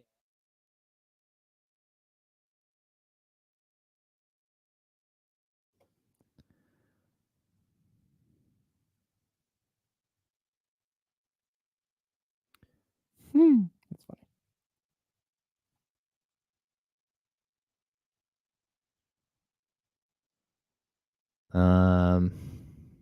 Okay. I want to answer this. Oh, sorry. What'd you click on? Oh, somebody said they'd take Keegan over Lou Dort. I don't know if I would. Yeah. I mean, it's right there. G. El Lobo, why doesn't Sabonis' stats impact winning? Is the Kings offense too predictable? I hate telling you this, but the year before Domantas Sabonis got to the Sacramento Kings, the Kings won 30 games. Like, in his first full season with the Kings, they won 18 more games than they did the year before. And they won, I want to say, 9 more games than any season I had covered in my up to that point, like 12 years. So I'm not sure why you think he doesn't impact winning. I mean, they did make the playoffs, not last year, but the year before. So I don't. That's a weird question. The Kings instantly became a playoff contending team.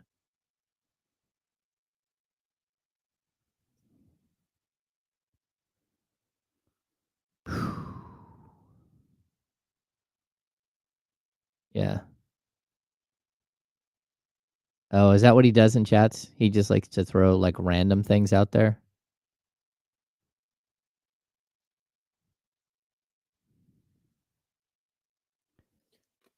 Man, G. El Lobo, you're on one here. They took the championship Warriors team to 7 games in the playoffs.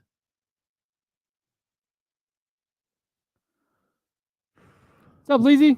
Oh, good. Will Z is in the chat. He can confirm that CJ McCollum's 19.5 points leads all players. Nice.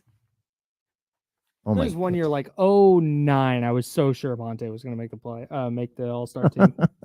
He didn't. At the same time, Kings fans were thinking that Kevin Martin was going to make the playoffs. Kevin Martin averaged like 25.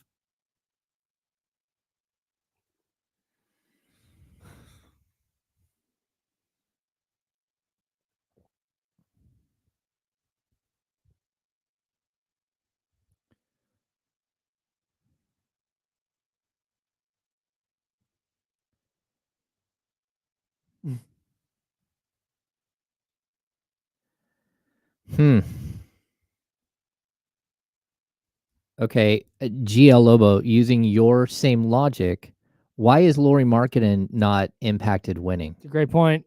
Great question. Just saying, G. Yeah. He has no skills and he averages 8.2 assists per game.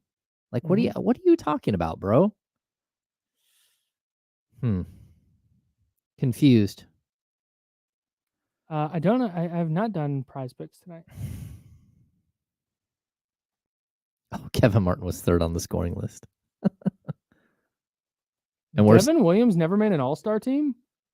Is that true? Who? Devin Williams. Darren Williams. Darren Williams, not Devin. Darren Williams. Really? Devin Williams is a closer for the... Yeah. Darren Williams very much made an All-Star team with Utah. 2, actually.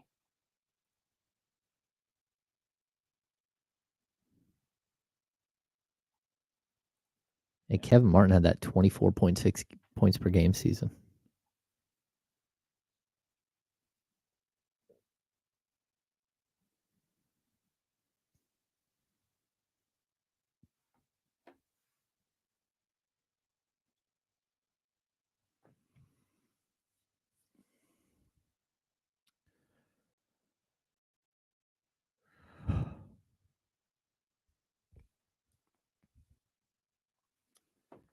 Oh, man. I'm struggling.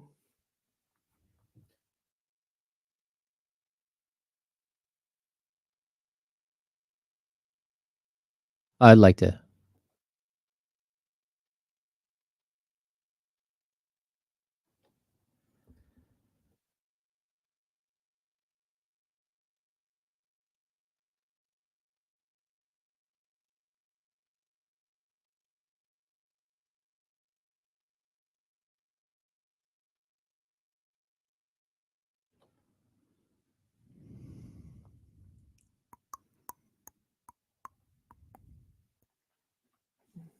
Devin Williams does have Devin Williams is a really good pitcher.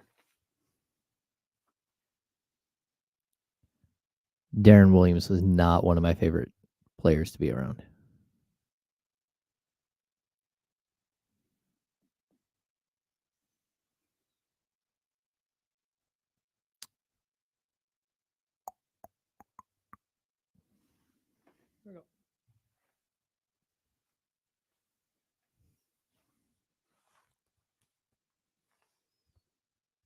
Now, back to the Insiders with James Ham and Kyle Madsen, brought to you by Jiffy Lube on ESPN 1320.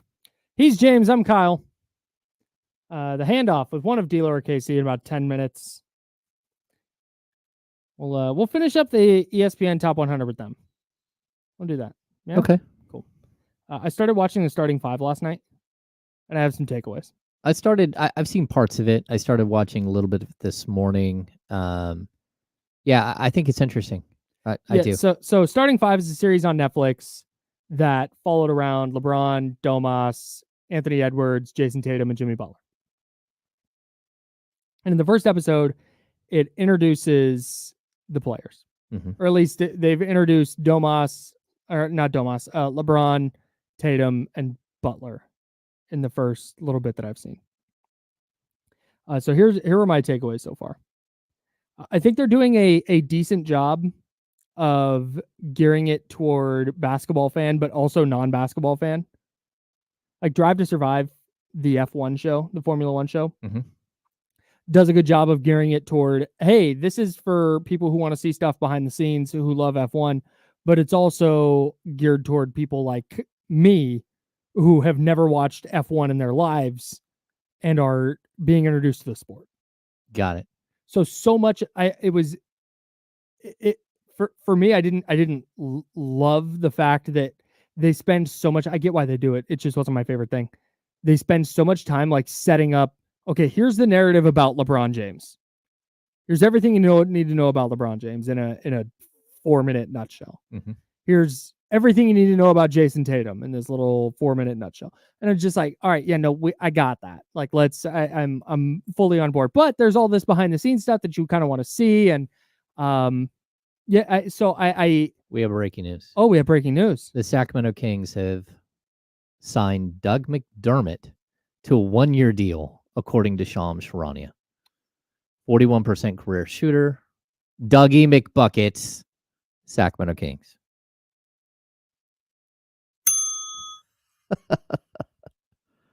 Sorry to break in there mid. Cool.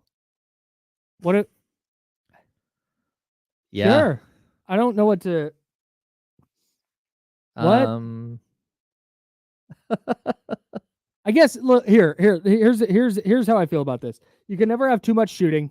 If you have a roster spot where Doug McDermott is sitting at the end of your bench and it turns out that, man, this team really needs shooting, and you're going to put Doug McDermott on the floor and you can surround him with Keon Ellis and with Keegan Murray and De'Aaron Fox, where he doesn't have to do a ton defensively, and you just need him in spots where, hey, shooting's bad and you need Doug McDermott. Okay, fine. But man, you have if they have worries about what Kevin Huerter does defensively or how he contributes there, the concerns for me are even greater with Doug McDermott. Yeah, I mean, never have too much shooting though. So yeah, I mean, again, we're talking about moves that could bring on moves. It could bring on moves. This is one of those ones where you're like, okay, well, what does this mean? It's a great point by Russ Dog. Yeah, we did beg for this, yesterday. Shout out to Monty McNair. Right. Monty was like, all right, you got it. Here, have some Doug McDermott. Yeah, okay, so look, again, this is one of those moves that could mean that something more is going on.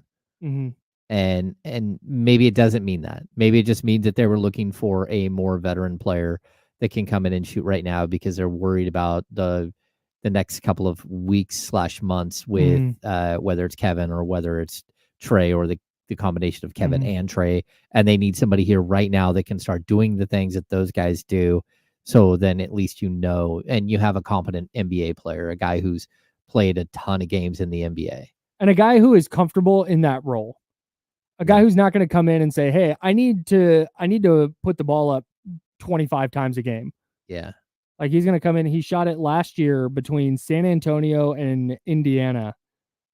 San Antonio, Indiana, and Sacramento. He's really covering the gamut. 4.4 shots a game last year with those two teams. The year before that, 8. The year before that, 9. That's all with San Antonio. Career 41% 3-point shooter. Yeah, man. I mean, he's a walking bucket. And let's, if I'm not mistaken, he played with Sabonis. Yeah, in Indiana for sure. Yeah, And so, OKC maybe for a second. yeah. Yeah, I think with OKC too. Oh, really? Yeah, in 2016-17 when Sabonis in OKC then? Or was McDermott part of the trade that sent 16, 17? 17. No, yeah, he is 16, 17 in OKC. Here, we have the technology. That's the one season that this. Sabonis played in OKC. Yes, Sabonis was on that team for sure. Okay, so confirmed. Oh yeah, that they got traded together to Indiana. So the chatty house asked the right question here.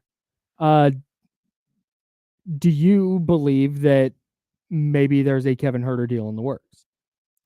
I mean, okay, so I don't know. I don't have information. Like if we're talking full here, speculation. We're full no speculation. Reporting happening. We're talking about a 33-year-old guy who can walk in and give you something. A 32-year-old guy, almost 33. Mm-hmm. Yeah, I mean, this could be a move that precipitates a move, and the reason why.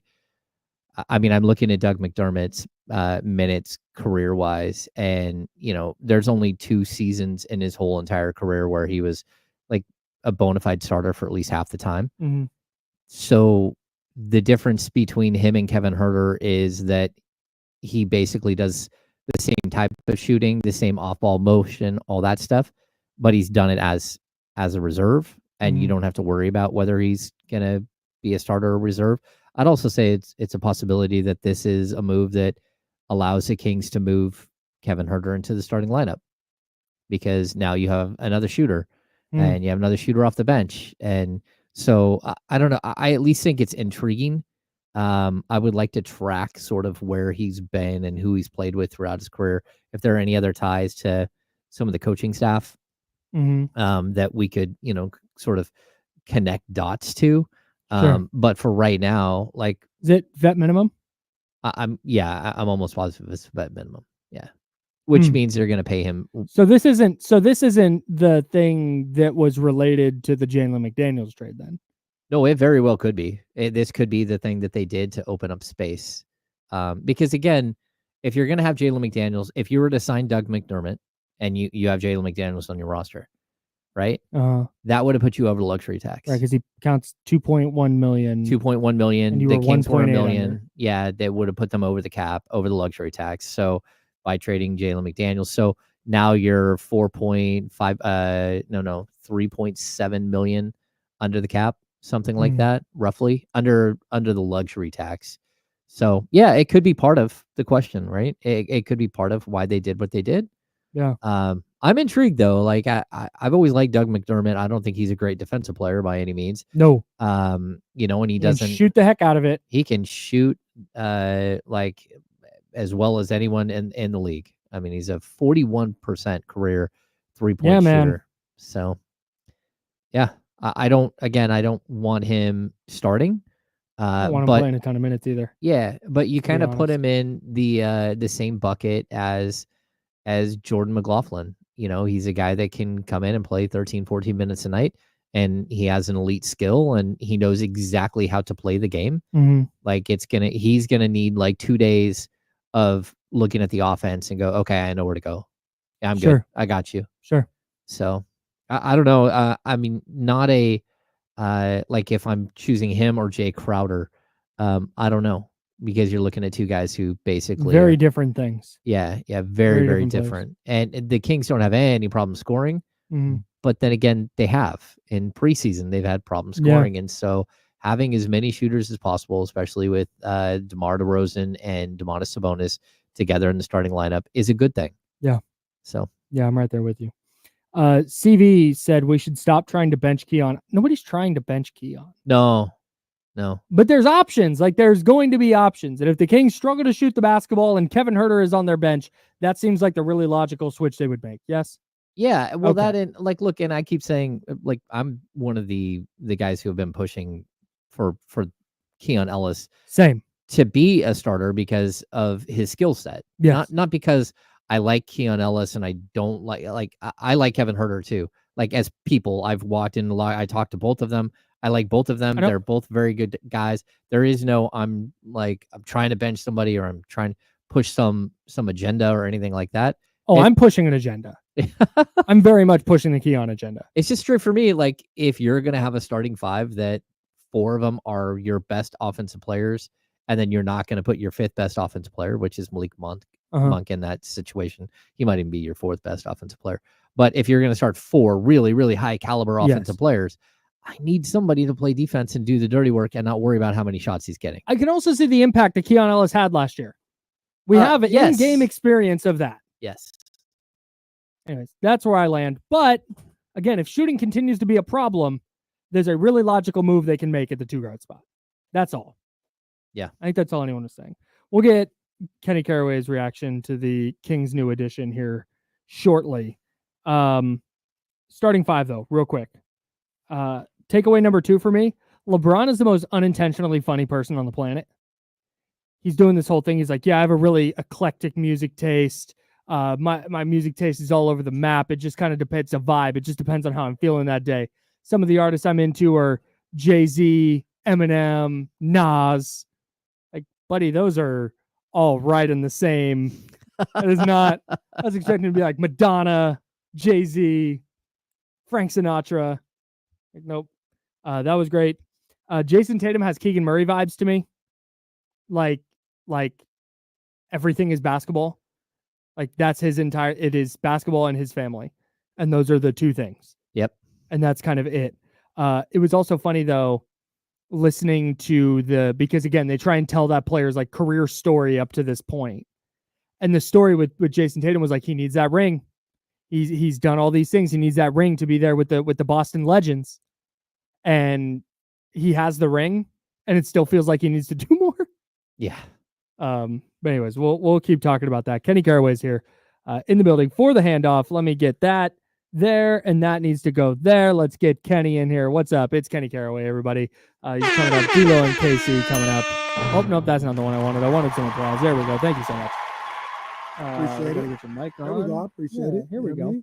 what I mean? Doug McDermott, your newest Sacramento King. Thoughts? That's a good look. I like Doug McDermott. I always have like Dougie McBuckets. I think you would I'm like ready for every Drake. player the Kings sign. Me? I've learned that about you. You're a big Jabari Parker guy. I remember that. Oh, my Jabari goodness. Parker. Oh, you were. Jabari I Parker. remember this so Oh, vividly. Jabari Parker. I'm trying to think of who Jabari Parker was. Yeah. yeah. I like Just Jabari get it on Parker. everybody. All right. I mean- no, it's good for the brand. I mean, I don't hate anybody. There are guys that I'm more excited for than others, but they don't never sign nobody. I'm like, I hate this guy. I can think No. of like 6 players in the league that I would hate. You'd hate if they Yeah, signed but I was or just tra- like, ugh. Like, remember when the Warriors got Anderson Varejao that one year? Ugh, hated it. He's all right. Hated it he's so much. whatever. The only Oh, person, Kyle Anderson? Oh, dude. Anyway, sorry. Keep yeah, going. Kyle Anderson. I would be kind of upset if the Kings signed him. Jared Vanderbilt. People are like, oh, that's what we need, Jared Vanderbilt. That's probably one of my pet peeves because they're like, look at Jared Vanderbilt. He locked up. That's what turned the Lakers season around. And then in the playoffs, he couldn't play. He could not play. Literally He got- literally could not play. Usually what happens in a playoff series is a player will defend Steph really well for like a game or 2. And then the Warriors figured out, Steph figures it out. And then that. Jared Vanderbilt got run off the court in the game that they were like, oh, let's put him on Steph and see how this goes. It was really good for like 6 minutes. And by the end of that game, it was like, oh, he can't play. Well, even more than that, the Warriors are perfect at this. They just stop guarding the person. Yes. And they're like, Okay, if you Lake Show. well, Didn't no, mean to there's do there's that. no That was need for nuts. that. That No was need for crazy. that. I didn't mean to do that. But they're like, if you, Jared Vanderbilt, have a 25-point game, we'll just lose. Yep. But go try. Yeah. And they can never can. So that'd probably be the one guy where if they signed him, I'd be like, everybody like, that's what we need. 3D, we need defense. No, shut the hell up. We do not need Jared Vanderbilt. I like Jared Vanderbilt. Cam Reddish, on the other hand, I'm down. Jared I'm Vanderbilt- with Kenny on Jared Vanderbilt is Jalen McDaniels on steroids. Oh, the Michael Jordan of Jalen McDaniels? Yeah. Yeah, man. That's the theory of Jared Vanderbilt. We talk about this all the time, like theory, guys. Mm. The theory of Jared Vanderbilt is, man, that's an awesome defender. If I can get 36% out of him from 3, you're probably not going to for a full season, though. No. He's not consistently. He's going to stick in that corner and miss every 3-pointer. And you're going to play 4-on-5 offensive. That's it. I'm with you. Yeah, never have too much shooting. That's where I land on Doug McDermott. I like Doug McDermott, though. I don't know. I doubt they have major plans for him to be a massive part of the rotation, which is where he probably should be at this point. I don't know. I mean, I think he should be a part of the second string. And Ham talks about this often. In certain situations when you're going with Trey Lyles instead of Alex Lynn as your backup 5, and you go small. McDermott can play some small ball 4. Yeah, for sure. The floor a little bit. So yeah, you have to guard him. Yeah, you have to. Mm-hmm. He's going to be able to shoot to the day he dies. So, yep. I like it. Especially after seeing what this team has struggled with shooting wise early in the preseason. Get another shooter in here. I'm not too concerned with the shooting woes, but I mean, more shooting never hurts. Yeah, that's what I think if there is a frustration, it's like, well, it's not specifically what the Kings need. But at the same time, you'll take another shooter. Yes. Yeah, that's kind of where I land on. I feel the same way. And if you get to the end of preseason and they make their cuts and Doug McDermott is your 12th guy or your 11th guy, and you have and we don't know what's going on with Trey Lyles at all. We don't know how long he's going to be out. But if he's your 12th guy, I feel good about that. He's a guy who he walks on the court and he knows exactly what his job is. Right? He's going to be in the role that he's been in for 10 years in the league. Yeah. And he just knows what he's doing. Wasn't it 2 years ago or was it last year when he went off on the Kings? And he had 30 something. Him and Champagnie went off. Would that shock anybody if somebody like Doug McDermott dropped 30 against the Kings? It was probably last year then. No, it was not. It was not last year before. I think it was that late March game that they lost. Champagnie had 25. Wow. Kenny, your recall is just fantastic. Doug McDermott on April 2nd, early April, not late March. You dunce. Get it right. Get it right. April 2nd, the Spurs came to Sacramento and won by 8. Doug McDermott, 30 points on 9 of 15, 4 of 8 from 3, 2 boards and assists, 5 fouls. He ran a -3. Come on, man. They won by 8. He scored 30 and was a -3. What I'm saying. That's 10 plus minus. What year is that? 22, 23. Yeah. Bean team 1. Oh. It was. I think the Kings could have. Nah, I don't think the they could have. Spurs scored 142 points and went to OT. The Kings had to scrap back to get that to OT too. Yeah, they were down. No, not quite. They were only down 5 at the half. I think they were down more in the fourth quarter, maybe 8 or something like that. I don't know. When was this? April 2nd, 2023. April 2nd. Okay, because I just saw the other games against Sacramento, and he was horrible. What did Champagnie has? He had 25, huh? Yeah. He was killing. He was awesome. He was. Yeah, he had 26 points, 4-7 from 3. Yeah. Wow. Zach Collins, punk ass, had 16. See, that's the guy. You should the Kings trade for Zach Collins. Yeah, I wouldn't be happy with Zach Collins. Trey Jones in that game had a triple-double. I couldn't remember who the guard was. 10, and 11. I wanted to say Devontae Graham, but I couldn't remember who the guard was. But yeah, Trey Jones. Not a good game for Devontae Graham. 1 for 6. Wow, and they ran Malachi Branham out there. Keita Bates-Diop. Yeah, he had 15. Dominic Barlow had a nice little game. 12, 10, and 5. I love. This is why you like Dominic Barlow. It is. James has been trying to get Dominic Barlow on the Kings for 2 years now. Every time I saw him at the California Classic, he's unstoppable. Why is this guy not playing in the league? But then remember, he played at the Spurs game at G1C last year. He played 6 or 8 minutes or something, and it was not good. It was ooh.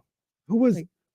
See, now we're going down Kings Spurs. Yeah, no, that's fine. That's what we're doing. Because there was a game last. Hey, we actually can't do that. I'm sorry. We have to go. Your show is. I don't want you guys to start late. Okay, I understand. If you guys want to keep doing this though, and D'Lo and KC, it's good. It's good. My secondary team is going to win. Yours is going to lose. Oh yeah, no, this is not my secondary team. Oh, what is it, 6? No, you know the story behind this hat? No, tell me off the air. Okay, I'll tell you off the air. All right, D'Lo and KC coming up next. He's James Sam. I'm Kyle Madsen. Jiffy Lube sponsors the Insiders. We will be back tomorrow at 10 a.m. Until then, drink water. Be nice to people. Woo! Thanks, Shady House. Appreciate y'all, man. Have a good Wednesday.